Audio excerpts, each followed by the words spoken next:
All right, a very good morning, everyone. We are going to do our analysis part. As we all know, we will analyze the Hindu newspaper, and today is 16th of November, and the day is Thursday, right?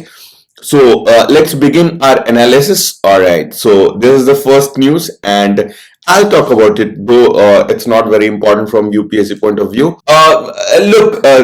First of all, very much congratulations to all the Indians and the lovers of the cricket. Because the kind of performance that the team India gave yesterday, it was like sizzling performance. It was like awesome, mind blowing, right? और सब लोग एक point पे मेरे ख्याल से जो लोग भी देख रहे होंगे सब लोग एक पॉइंट पे मतलब बहुत ज्यादा टेंस्ड हो गए थे in fact the players in the field could be seen that stress mark could be seen the usual chill Virat Kohli was also tensed during that long partnership between Mitchell and Kate Williamson, right? So it was a very different kind of partnership and very intense kind of environment. Even when we had, initial breakthroughs that 40 for 2, and then the score was like going on and on and on. Even the 400 score was looking very insignificant. कि पता नहीं अब तो हारना एकदम तय है ना? बट फिर शामी साहब आए, ये इन्होंने फिर विकेट लिया, फिर विकेट लिया, फिर विकेट लिया, फिर विकेट लिया, एंड एक कैच भी ड्रॉप किया. तो उस टाइम पे तो बहुत ज्यादा गुस्सा आया था, बट आकर के जिनका कैच इन्होंने छोड़ा उनको उनकी विकेट भी इन्होंने खुद ही ली, है ना? तो ये रहेगा. ठीक है, इस न्यूज में कुछ है नहीं है सच खास, बस कॉन्ग्रेचुलेशंस के अलावा यहाँ पे मैं रिकमेंड नहीं करूंगा बच्चों को जाने के लिए, but I am very sure that you will go and please go, no problem in that. ठीक है, मैं वहां पे पेज नंबर 15 पे we are not going there and we are not going to discuss anything else, right? हाँ, यहाँ पे विराट कोहली ने शतकों का अर्धशतक लगा दिया है. ठीक है, the 50th century he has hit, right? Alright, so now let's begin with the second news. All right, 39 killed as a bus falls into a deep gorge in J&K's Doda, right? ये एक जगह है, ठीक है, डोडा, और वहां पे ना बस एक वैली में गिर गई, एक गॉर्ज में गिर गई, डीप गॉर्ज में, और उसकी वजह से कुछ 39 पीपल का डेथ हुआ है. ठीक है, और ये एक जगह है त्रुंगल आसार, और कहां पे? चिनाब वैली में. It's a matter to mourn that 39 people have died. The administration is taking the steps that it is required to, right? Now moving on to next news, and the next news is that Modi launches mission for most backward of the scheduled tribes, or most backward of the scheduled tribes कौन है? PVTG, है ना? ये कौन होते हैं? ये कौन है? इनको बोला जाता है पर्टिकुलरली वल्नरेबल ट्राइबल ग्रुप्स, है ना? पर्टिकुलरली वल्नरेबल ट्राइबल ग्रुप्स, उनके लिए इन्होंने एक mission launch as part of Viksit Bharat Sankalp Yatra. PM PVTG development mission has been launched. ठीक है, PM PVTG development mission has been launched, और वो कितना है? 24,000 करोड़ मिशन है. ठीक है, उस पर 24,000 करोड़ रुपए खर्च होने हैं. ठीक है, और ये कहां पे इन्होंने लॉन्च किया? This he has launched in Jharkhand. ठीक है, झारखंड में लॉन्च किया, और इसका एक क्रिटिसिज्म भी हो रहा है. क्रिटिसिज्म ये हो रहा है कि अभी model code of conduct is in place in Madhya Pradesh and Chhattisgarh. तो फिर ये नई चीजें जो लॉन्च कर रहे हैं, या जो वो किसान, पीएम किसान का जो पैसे रिलीज करने की बात कर रहे हैं, all those things are in violation of model code of conduct. Now it is up to election commission to like investigate the matter and take a call, right? All right, तो ये आप लोगों को याद रखना है. कौन सा? PM PVTG development mission. ठीक है, इसमें क्या है? Sankalp focused on government scheme saturation to last mile in the tribal districts. ठीक है, नेक्स्ट न्यूज है India sees 6.2% rise in goods exports. बहुत ज्यादा इंपॉर्टेंट नहीं है, जस्ट अ डेटा कि हाँ एक्सपोर्ट हमारा ग्रो हुआ है, और and we all know export is good for our economy, right? And import is bad for our economy. So imports jumped 12.3% to a record high of $65.03 billion, right? और उसके बाद इसमें बहुत कुछ खास नहीं है, पेज नंबर 14 पे फुल रिपोर्ट देने की बात कर रहे हैं, बट उसमें कुछ वैसा होगा नहीं क्योंकि ये डेटा पॉइंट ऑफ व्यू से है और ये ऐसा डेटा है जिसको कि हम लोग यूज नहीं कर सकते हैं, right? Hundreds trapped in Gaza hospital after Israeli raids. Israeli have raided the hospital in Gaza. और उन लोगों के कहने का मतलब ये है कि इसका ना इस इंफ्रास्ट्रक्चर का बेसिकली जो हमास टेररिस्ट हैं वो इस्तेमाल कर रहे हैं, वो यूज कर रहे हैं, तो इसको हम लोग रेड करेंगे, बट अभी तक वहां पे कुछ उनको मिला नहीं है. This is an unimportant news. We need not care about it. This is also an insignificant news. We must not care about this, right? Now, this is a city page. We will completely ignore this page. This is states. We will ignore this page. You can, pass through the articles. कि कोई important लग रहा है क्या, तो वो important articles आप लोग यहां से देख लोगे, ठीक है? ये भी स्टेट है, इसको भी पास थ्रू कर लो. कोई इंपॉर्टेंट लगे तो देख लो, ठीक है? ना इंपॉर्टेंट लगे छोड़ दो, ठीक है? ये एक मेरे को इंपॉर्टेंट लगा था और इसलिए मैंने इसको कवर कर दिया है आप लोगों के लिए, ठीक है? ये क्या है? ये कहता है, let's see the headline. The headline says that looking into complaints of discriminatory recruitment practices says IIT Kanpur. हुआ क्या था कि कल जैसे कि मैंने बताया था, कल वाले न्यूज़पेपर में हमने एक पढ़ा था कि एक कोई कंपनी है जिसने आईआईटी कानपुर में एक फॉर्म निकाला है प्लेसमेंट के लिए, और उसमें उन्होंने बोला है कि आपको अपना जनरल रैंक बताना है at the time of entrance, ठीक है? एंट्रेंस के टाइम पे आपको क्या बताना है? अपना जनरल रैंक बताना है. ये क्या मतलब बच्चे क्या क्लेम कर रहे हैं जो रिजर्व्ड कैटेगरी के हैं या उनके जो बॉडी हैं, एक एक्टिविस्ट हैं जो उनको ट्रेनिंग देते हैं, उनका क्या कहना है? He is of the opinion that this is basically discriminatory. आप जब जनरल रैंक पूछ रहे हो तो वो जनरल रैंक आप पता करके करोगे क्या? आप पता करके उनको डिस्क्रिमिनेट अगेंस्ट ही तो करोगे कि हाँ मतलब यू आर नॉट एलिजिबल या कुछ भी, आप रिजर्व कैटेगरी के अगेंस्ट ही कोई ना कोई एक्शन लोगे. तो this is what IIT Kanpur has responded. IIT Kanpur has said, let's zoom in a little. So IIT Kanpur on Wednesday said that it is looking into the complaints that companies recruiting from campus this year were discriminating against the reserved category. Reserved category में कौन कौन होते हैं? SC, ST and OBCs, right? The students by making it mandatory to reveal their entrance test ranks, thus putting them at a risk of having to disclose their caste or socio-economic category. तो ये एक थोड़ा सा ना problem है. The complaints against the grim background of the string of students suicides in the IITs across the country this year, most of whom were from marginalized backgrounds. Several of the students allegedly took their own lives due to not being able to adjust to the curriculum pressure or exclusionary practices. ठीक है? ये एक बहुत बड़ा, ये suicides जो है ना, ये सुसाइड से इसको लिंक किया जा रहा है. बेसिकली सुसाइड, बहुत ज्यादा सुसाइड हो रहे हैं आईआईटीज और आईआईएम्स में. तो उसका रीजन क्या है? ये यहां पे रीजन दिया गया है, करिकुलम प्रेशर एक तो है, या फिर एक्सक्लूजनरी प्रैक्टिसेस हैं जिसकी वजह से वहां पे लोग कर रहे हैं. ये है धीरज सिंह, है ना, जिन्होंने जो कि काउंसलिंग कर रहे हैं एससी एसटी स्टूडेंट्स को to help them get better job opportunities. इन्होंने ही कंप्लेन किया था इस चीज के लिए, और कंप्लेन यहां पे गया है. इंस्टीट्यूट को गया है, एजुकेशन मिनिस्ट्री को गया है, सोशल जस्टिस मिनिस्ट्री को गया है, national commission for SC, ST and OBC, इन तीनों को भी चला गया है कंप्लेन कि भाई ऐसा ऐसा हो रहा है. ठीक है? और ये प्रैक्टिस, अगर इस तरह का डिस्क्रिमिनेटरी प्रैक्टिस है तो ये गलत है ना. और उसके बाद हम लोग देखते हैं यहाँ पे कि ये एक स्टूडेंट है दर्शन सोलंकी. ये आप नाम याद कर सकते हैं.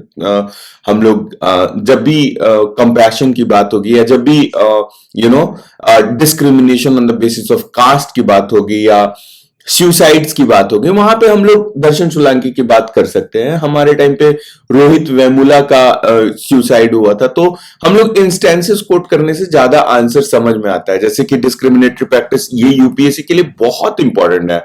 It's very important for from UPSC point of view कि ये कास्ट प्रैक्टिसेस कहां तक एंट्रेंच्ड है सोसाइटी में। Since I teach sociology as an optional subject, तो I know this is very important. Otherwise देखा जाए सोशियोलॉजी के अलावा सोसाइटी जो कि जीएस पेपर 1 में है, सोशल जस्टिस जो कि जीएस पेपर 2 में है, आप वहां पे यूज कर सकते हो। उसके बाद एथिक्स में तो आप कर ही सकते हो एकदम आराम से, है ना। तो ये सारी जगह पे आप कर सकते हो इस आर्टिकल का इस्तेमाल, और ये आर्टिकल बहुत इंपॉर्टेंट है। Your thought is also very much important. You just let me know what do you think on the topic. Should this discriminatory practice be allowed, or it should be abolished, it should be terminated, right? So this is how this article goes, और ये state वाले में था, फिर भी ये मुझे important लगा, so I covered it, right. आप लोग भी इसको पढ़ लेना। Alright, moving on to next. देखो, बीपीएससी की जो प्रिपरेशन कर रहे हैं, देखो इस वाले टाइप के आर्टिकल से ना क्वेश्चंस आते हैं।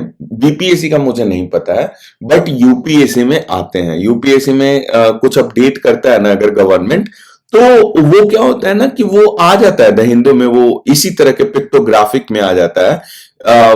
मुझे याद है, I think it was in 2016 when I was attempting the exam. उस वक्त क्या हुआ था कि कोई एक बहुत इंपॉर्टेंट स्कीम था जो कि 1 या 2 महीने पहले एग्जाम के 1 या 2 महीने पहले वो चेंज किया था गवर्नमेंट ने, और वो चीज ना कहीं पे कवर नहीं था। मैं ऐसे ही, और 1-2 महीने पहले मैं भी रेकमेंड करता हूं बच्चों को कि आप न्यूज़पेपर बंद कर दो, है ना। Newspaper, you don't have to read the entire newspaper, but वो ऐसे ही चाय कॉफी पे वो उसको ना फ्लिप थ्रू कर रहा था पेजेस को, and I got one of the advertisements like this, ठीक है। तो उसको जब मैंने देखा तो ऐसे ही देख लिया था कि अच्छा ये चेंज हुआ है क्या, okay, this has been change, this has been change. तो वो ऐसे दिमाग में रह गई होगी बात कि हाँ ठीक है, गवर्नमेंट स्कीम्स तो पढ़ते ही थे, बट वो नया चेंज था, तो ऐसे मैंने उसको याद कर लिया था। बहुत इंपॉर्टेंट स्कीम था, वहां से क्वेश्चन आए थे, और वो मेरा सही हुआ था, वो बहुत कम लोगों का सही हुआ था, ठीक है। तो this is what why I chose this pictographic the ad, कि ये एग्जाम के लिए इंपॉर्टेंट हो सकता है। बीपीएससी को भी इस पे ध्यान रखना चाहिए। ये इन्वेस्ट बिहार करके एक इनका है स्कीम, इसमें ये कहते हैं a land of universe opportunity, इसका टैगलाइन है। इसको आप ध्यान में रख सकते हैं। डिपार्टमेंट ऑफ इंडस्ट्रीज का है, गवर्नमेंट ऑफ बिहार का है। और उसके बाद हम लोग देखते हैं कि Bihar industrial investment promotion textile and leather policy 2022, ये जो है ये इनका पॉलिसी है एक, और इस पॉलिसी के तहत क्या है उसको भी आप लोग देख लो। इस पॉलिसी के तहत है कि एम्प्लॉयमेंट जनरेशन सब्सिडी ये कितना देंगे, up to 5,000 per employ per month. Capital investment subsidy 15% of plant and machinery up to 10 crore, है ना। Interest subvention 10 to 12% up to 20 crore. Skill development subsidy ₹20,000 per employee.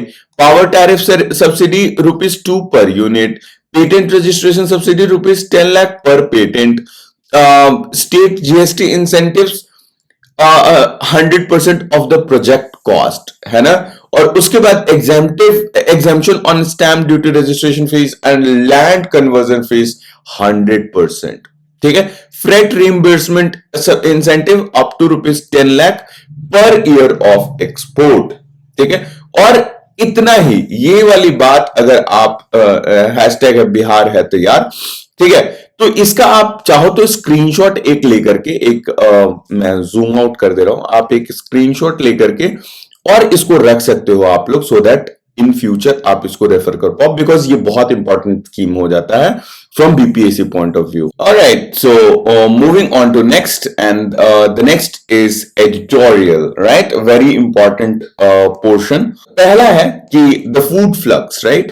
और इसमें कहते हैं amid the cooler headline inflation, food price pressures pose a risk. Once again, इसमें कुछ भी नहीं है। आपको अगर स्टैटिक पोर्शन पता है, आप ये पूरा आर्टिकल समझ पाओगे, ठीक है। और इसमें कहता है in October India's consumer price inflation eased to a 4 month low of 4.87%, while the wholesale prices declined year on year for 7 successive months by a minor 0.5%। देखो यहां पे क्या है ना, ये दोनों आपको पता है, हमारे पिछले 2 अगर वीडियो देखा होगा आपने, लास्ट अगर न्यूज हमारा फॉलो कर रहे हो तो ये दोनों न्यूज ऑलरेडी कवर्ड है। एक दिन न्यूज आया कि हाँ सीपीआई लो है, 4 month लो है, और एक आया होलसेल प्राइसेस डिक्लाइंड, ठीक है, और 7 month इन अ रो। ये हम लोग जानते हैं, वी नो दिस राइट। ये फर्स्ट पेज न्यूज है, दोनों ही फर्स्ट पेज न्यूज है, और उसी के बेसिस पे ये लोग एडिटोरियल बना दिए हैं। You only have data in this and please don't take note of all these data. You cannot use these data anywhere at all, no matter what। आप ये जीएस पेपर 3 का ये होगा, है ना, जीएस पेपर 3 का, बट उसमें ना हम लोगों ने बहुत इस पे नोट्स बनाए हैं, but trust me we have not been able to use. और उसमें क्या है, इकोनॉमिक्स, राइट। तो ये कहीं पे हम लोग यूज नहीं कर सकते हैं, ठीक है। ये बड़ा डे टू डे बेसिस पे ये चेंज होते रहता है ये डेटा, ठीक है ना। और इसमें एक चीज ये ध्यान दे सकते हो, रीजंस वाली आर्टिकल ना एनालिटिकल पार्ट आप देख सकते हो। इसमें कह रहा है excluding edible oils whose 13.7% year on year drop in prices played a key role in moderating the CPI, ठीक है, which CPI would have meant 5.6% rise in prices, ठीक है। और base effects from last year when the Ukraine conflict had spiked edible oil prices will start to dissipate in coming months, ठीक है। ये दोनों चीज ना, ये दोनों चीज इंपॉर्टेंट है। पहला ये है बेस इफेक्ट वाला, और दूसरा ये दोनों इंपॉर्टेंट है। रीजंस जो भी, कहीं भी रीजंस वाई, ये सब आपकी आंखें ना एकदम खुली रहनी चाहिए, ठीक है, कि कहीं भी वाई अगर दिया हुआ और रीजंस अगर दिया हुआ, एनालिटिकल पार्ट अगर दिया हुआ, सिग्निफिकेंस अगर दिया हुआ है, अगर उसका कौन दिया हुआ है, वो सारी चीजों पे हम लोगों को ध्यान रखना है, not over the data much. Data important है, और जो डेटा इंपॉर्टेंट है वो डेटा हम लोग देखेंगे, ठीक है। Now moving on to the next very important article, and that is life over death. Alright, so the next article is life over death. और लाइफ ओवर डेथ में बेसिकली ये डिस्कस करेंगे किसके बारे में, अबॉलिशन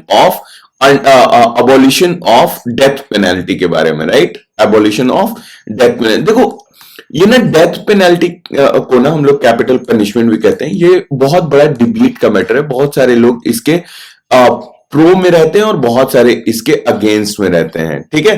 तो इसमें देखते हैं कि जो प्रो वाले हैं वो बोलते हैं कि इसको हम लोग यूज करना चाहिए in certain matters, not in every matters. इसमें ये कहते हैं कि जैसे हम लोग इसको रेयरेस्ट ऑफ रेयर केसेस में यूज कर सकते हैं, ये एक्ट करता है डिटरेंट की तरह।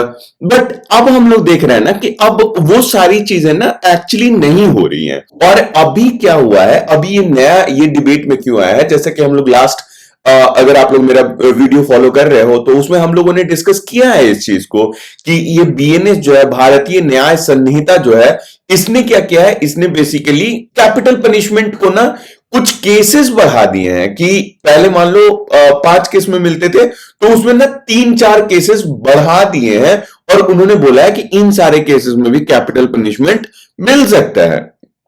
तो उसी के रिगार्डिंग ये वाले टॉपिक में, ये वाले में डिस्कशन किया गया है। पहले तो बोला जाए abolition of death penalty should form the core of any reform in justice system. It is disappointing that parliamentary committee that examined Bharatiya Nyaya Sanhita, that is IPC basically, has not made a recommendation to abolish death penalty. Instead उन्होंने क्या कहा है, जो हम लोग news follow करते हैं वो जानते हैं, उन्होंने क्या कहा, उन्होंने अप टू गवर्नमेंट पे इस चीज को छोड़ दिया है कि गवर्नमेंट अगर चाहे तो इस चीज को बैन कर सकती है, अगर वो चाहे तो इस चीज को रख सकती है। They have left it on the government. हालांकि उसमें इन्होंने डिसेंटिंग नोट्स को भी डाल रखा है, ठीक है ना। ग्लोबल ओपिनियन क्या कह रहा है? Global opinion is in favour of the abolition of death penalty. ठीक है, the court awarded death penalty to only 7 people from 2007 to 2022.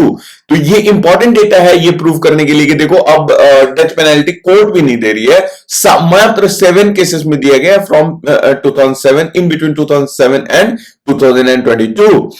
उसके बाद कहते हैं कि like rarest of rare cases, क्या कह रहे हैं? While all the death sentences are either set aside or commuted to life in 2023 as they did not fall under the rarest of rare cases. ठीक है, उसके बाद members who added notes of dissent to the report also highlighted the argument that capital punishment has been shown to be no deterrent. This is what deterrent का argument देते हैं pro वाले कि होना चाहिए कैपिटल पनिशमेंट, वो बोलते हैं कि ये डिटरेंट की तरह काम करता है, ये कह रहे हैं कि नहीं काम करता है ना.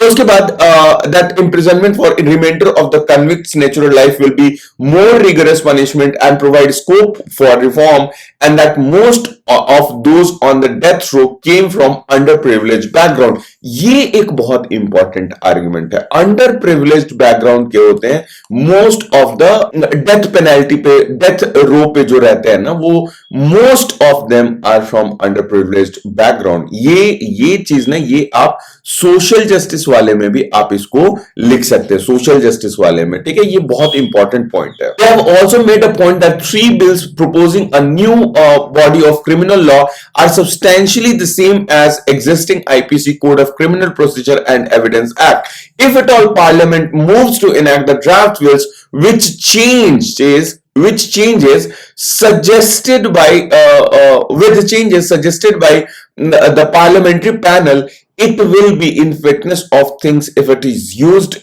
as an occasion to reconsider the need to retain death penalty.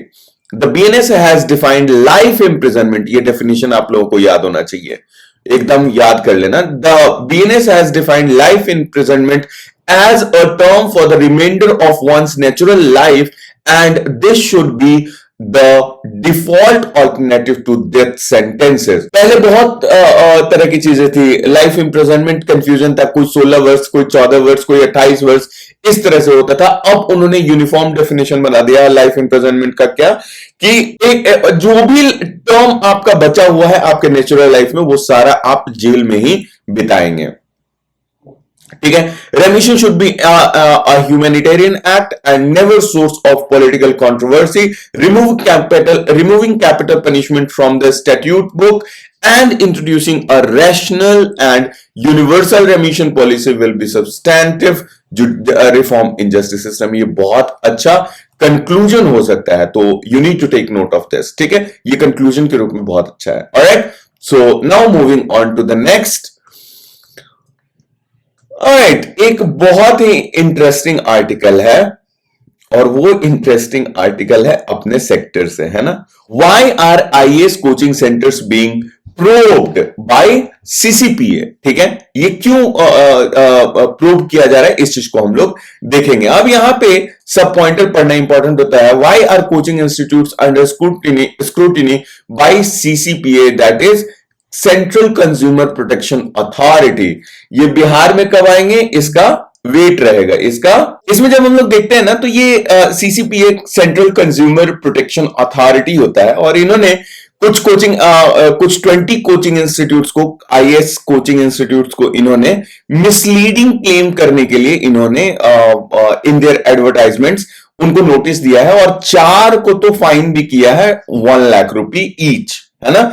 और ये क्या कह रहे हैं, ये कह रहे हैं कि इन लोगों ने क्या किया है, देखो टोटल यहां पे आप अगर डेटा देखोगे तो टोटल मतलब कि सर जो लिस्ट निकला था, जो वैकेंसी आई थी, वो 933 की आई थी यूपीएससी सिविल सर्विसेज एग्जामिनेशन 2022 में. लेकिन जो डिफरेंट कोचिंग इंस्टीट्यूट्स हैं, उन्होंने क्या किया, सबने अपना अपना क्लेम कर दिया. ठीक है, सबने अपना अपना क्लेम कर दिया कि भाई ये मेरे यहाँ का है, ये मेरे यहाँ का है, ये मेरे यहाँ का है. और उस तरीके से जब काउंट किया गया तो पता चला कि 3500 लोगों का सिलेक्शन हुआ होगा लगभग, बट सिलेक्शन एक्चुअल कितना था, 933 का. क्योंकि क्या होता है ना कि बच्चे जो हैं वो जब मॉक इंटरव्यूज देते हैं ना तो वो डिफरेंट कोचिंग इंस्टीट्यूट्स में देते हैं, और वो सिर्फ मॉक देने की वजह से वो लोग क्या क्लेम कर लेते हैं कि ये हमारे यहां से इन्होंने निकाला है। ठीक है, ये गलत प्रैक्टिस है। आपके क्लासरूम प्रोग्राम से जितने लोगों का सिलेक्शन हुआ है, you should show them as your aspirant, as your selections, as your success, not the ones who are coming for interview. और आप interview, mock interview free of cost रख देते हो, तो ऑब्वियसली फ्री ऑफ कॉस्ट सब लोग जाएगा अपना फीडबैक लेने के लिए कि हाँ यहाँ पे भी देख लेते हैं, वहां पे भी देख लेते हैं। उस टाइम पे तो इतना फ्रस्ट्रेशन रहता है कि लगता है कि किसी तरीके से मतलब अपने को कहीं कहीं से फीडबैक पता चल जाए, और वो ट्राई करते हैं, राइट। तो ये इसके अगेंस्ट इन्होंने जो सीसीपीए है वो बहुत ज्यादा सजग हो गई है इस बारी। इसके लिए एक मिसलीडिंग एडवर्टाइजमेंट के लिए सेक्शन 228 है ऑफ 2 सब क्लॉज है वो of the consumer protection act 2019, जो कि कहता है मिसलीडिंग एडवर्टाइजमेंट नहीं होना चाहिए, और अगर होगा तो आपके अगेंस्ट कार्रवाई करी जाएगी, जैसे कि ये अभी सीसीपीए कर रहा है। देखो यहां पे देखो, खान स्टडी ग्रुप है दैट क्लेम 682 ऑफ 933 933 में क्या 682 उन्हीं के बच्चे थे, उनका ऐसा कहना था। Can you just believe that? और उसके बाद most surprising is however their submission indicated that 673 students took only mock interviews, मतलब कि क्लासरूम प्रोग्राम से जीरो जीरो जीरो जीरो है ना। उसके बाद Bajirao and Reddy also professed about 617 selections and all of whom took the interview guidance program। मतलब Bajirao and Reddy भी, mind it, ये वाजीराव एंड रवि से अलग है, ठीक है। वाजीराव एंड रेड्डी के यहां भी एक भी सिलेक्शन क्लासरूम प्रोग्राम से नहीं हुआ है, सारे के सारे कौन थे? मॉक इंटरव्यूज वाले थे। तो ये आप समझ सकते हो कि ये किस तरह से ये लोग उसको मिसलीडिंग क्लेम करके और स्टूडेंट्स को मिसगाइड करते थे, ठीक है। तो ये थोड़ा सा, और ट्रैप में, मार्केटिंग की ट्रैप में कौन नहीं फंसता है, बट वो चीजें बहुत ज्यादा दिनों तक नहीं चल पाती हैं। Think the central consumer protection authority has done a tremendous job by raiding them, by serving them the notice, by serving them fine, by imposing fine on them. All these things are very much appreciable a step. और I am expecting this CCPA to arrive in Patna ASAP, because यहां पे भी बहुत ज्यादा चीजें चल रहे हैं। I hope you know that, right? Good. Now moving on to the next news, and we know that Uttarkashi tunnel, अगर आप लोगों ने फॉलो किया होगा, उत्तरकाशी टनल में रेस्क्यू राइड चल रहा है और वो अभी तक सक्सेसफुल नहीं हो पाया है, और नई ड्रिल मशीन उसके लिए मंगाई गई है। This is just the update on that. वो नया मशीन आया हुआ है, ड्रिलिंग मशीन, और कोशिश किया जा रहा है एज सुन एज पॉसिबल निकालने का। अभी तक कोई सक्सेस नहीं मिली है। ये बहुत इंपॉर्टेंट न्यूज है। FATF team in India to hold on site review meetings. On site review meetings, ये ऑन साइट रिव्यू मीटिंग करती है। एफएटीएफ आपके लिए जानना बहुत इंपॉर्टेंट है, ये एक इंटरनेशनल ऑर्गेनाइजेशन है और इसका नाम है financial action task force. And as the name suggest, it takes action for financial issues like money laundering, terrorist financing and all those things। ये इसके लिए लीगल फ्रेमवर्क जो होता है ना उसको चेक करता है और देखता है कि उसको मतलब रिक्वायर्ड लीगल फ्रेमवर्क है कि नहीं है, या फिर वो इफेक्टिवली इंप्लीमेंट किया जा रहा है कि नहीं किया जा रहा है, and all those things, right. ये सारी चीजें इसमें की जा रही हैं। वो आए हैं अभी दिल्ली में, अभी विजिट किया है, दिल्ली में अभी रहेंगे, वहां पे चेक करेंगे डिफरेंट अथॉरिटीज से, ईडी वाले से, एनआईए से, इन सारे ऑर्गेनाइजेशन से वो मिलेंगे, उन लोगों का एक्शंस देखेंगे और सारी चीजों के इंप्लीमेंटेशंस को वो चेक करेंगे। ये बेसिकली क्या होता है ना, ये जो मेंबर्स होते हैं ना एफएटीएफ के, वो मेंबर नेशंस के ही लोग जो है ना उसमें मेंबर रहते हैं, और वो ही टीम बना करके और एक दूसरे के कंट्री में वो विजिट करते हैं और वहां पे चीजों को चेक करते हैं। ऑलराइट, तो ये इसका न्यूज है, इसमें बहुत ज्यादा खास चीजें नहीं है। FATF becomes important now from your examination point of view, और उसको जब हम लोग करंट अफेयर्स का पोर्शन करेंगे तो उसमें we will have a look at that, right? Now moving on to next, when we go there, we will see proposed criminal code gives more immunity to the defense personnel, more immunity to the defense personnel. कौन सा? proposed criminal code, ठीक है, CrPC को बदला जा रहा है ना, सीआरपीसी को बीएनएसएस, भारतीय नागरिक सुरक्षा संहिता, right, expected to replace CRPC, provides further immunity to armed forces personnel as no case can be registered against them without the sanction of the union or the state government for the acts performed in the line of duty.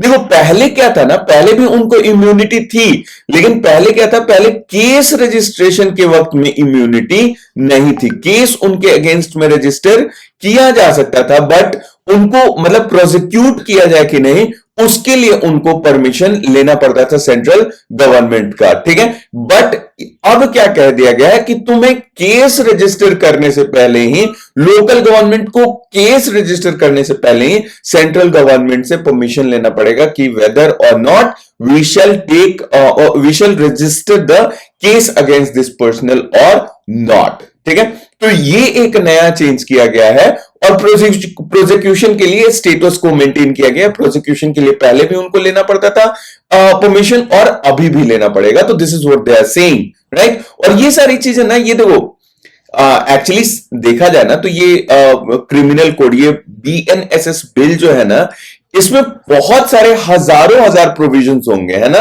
और अभी delegated legislation है उसमें और भी आएंगे, ठीक है। मेरे कहने का मतलब है कि आपसे एग्जामिनेशन में वो चीजें पूछी जाएंगी जो करंट अफेयर्स में, जो न्यूज आर्टिकल्स में कवर किए जा रहे हैं। तो न्यूज आर्टिकल्स में बाकी सारे प्रोविजंस भी नो डाउट आप याद करो, that's your voluntary measures to take, right.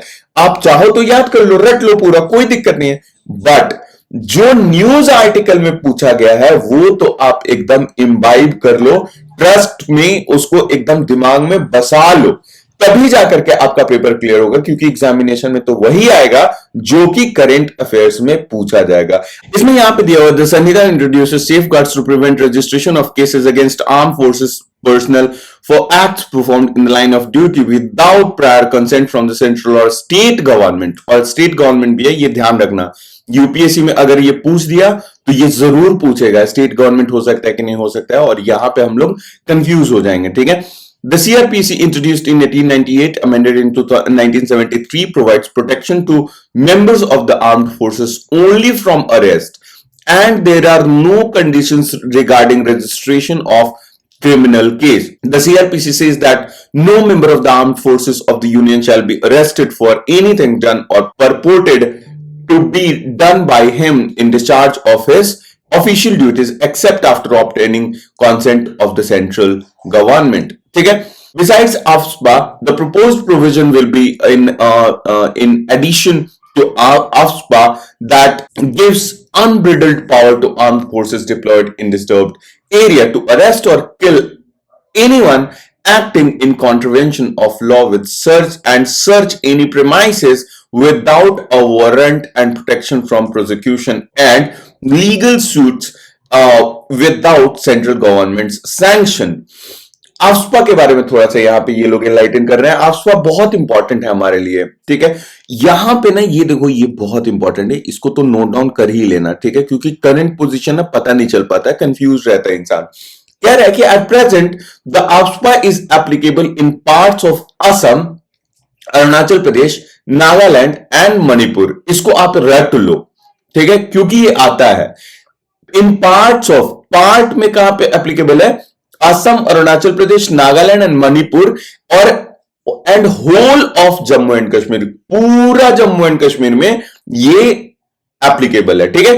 तो ये चीज एक बहुत इंपॉर्टेंट इंफॉर्मेशन इस आर्टिकल से हम लोगों को मिला है from PT point of view. Mains में भी आप लिख सकते हो, कोई दिक्कत नहीं है, ठीक है। Earlier this year, the defense minister denied sanction to prosecute 30 army personnel, including a major, who were accused of killing 6 coal miners in Nagaland's Mon district in December 2021 out of mistaken identity। Mistaken identity के चक्कर में 6 coal miners को उन्होंने मार दिया था, कुछ 30 army personnel ने, उसमें एक मेजर भी था, और उसको प्रोसिक्यूट करने का सैंक्शन डिनाई कर दिया है सेंट्रल गवर्नमेंट ने, ठीक है। और उसके बाद इसमें इतना ही है और बहुत कुछ खास इसमें नहीं है। ये मेट्रोपॉलिटन मजिस्ट्रेट और मेट्रोपॉलिटन एरिया का कॉन्सेप्ट खत्म कर दिया गया है बीएनएसएस में, ठीक है, गुड। यहाँ पे PM to open summit on global south tomorrow. Global south, voice of global south summit, ये एक समिट है, इसका सेकंड एडिशन अभी हो रहा है। होस्ट कौन कर रहा है? इंडिया कर रहा है, ठीक है। The first virtual summit witnessed participation by 125 countries of the global south and was dominated by Ukraine war, but the upcoming summit is expected to echo the rumblings of the Israeli military operations in Gaza. It is also going to reflect India's evolving equation with the bloc of global south countries, as nearly all the countries voted in favor of ceasefire in Gaza on October 26 at the United Nations General Assembly when India abstained. The summit will be arranged into 10 sessions with inaugural and concluding sessions meant for heads of states and governments. ठीक है, ये थोड़ा सा जान लो voice of global South. Global South पहले तो बहुत इंपॉर्टेंट है। ग्लोबल साउथ हम लोग के examination UPSC point of view से भी बहुत ज्यादा इंपॉर्टेंट है, तो इसको हम लोगों को थोड़ा सा ध्यान देना है, ठीक है ना, गुड। उसके बाद नेक्स्ट इंपॉर्टेंट आर्टिकल है, वो है tribal body declares self rule for in a few districts of Manipur. Manipur में हम लोग को पता है कि बहुत दिनों से वहां पे प्रॉब्लम्स चल रही हैं, तो मणिपुर में क्या किया है कि ये जो कुकीजो ट्राइब है, Kuki Zo people in Manipur has announced self rule in districts dominated by community members. और उसमें से क्या किया है कि the tribal community will have separate chief minister उनका होगा, और उन्होंने इसके लिए सेंट्रल गवर्नमेंट को इन्फॉर्म किया है कि यहां पे मणिपुर में जो मीटी गवर्नमेंट बोलता है इसको, मणिपुर में जो गवर्नमेंट है उसको बोल रहे हैं कि ये मीटी मणिपुर गवर्नमेंट है, वो हमारे लिए उनसे हमें कोई एक्सपेक्टेशन नहीं है इन 3 डिस्ट्रिक्ट में, ठीक है, चुरचांदपुर, कांगपोकोई एंड तेंगनुपाल, इन 3 डिस्ट्रिक्ट में उन्होंने अपनी सरकार बनाई है, ठीक है। सेंट्रल गवर्नमेंट का अभी इस पे कोई कमेंट आया नहीं है, ठीक है। A team of IB officials and ministry adviser north east AK Mishra met the ITLF leaders in Churachandpur. Last week में इनकी मीटिंग हुई थी, ठीक है। That will be all for today. Thank you so very much everyone for joining me.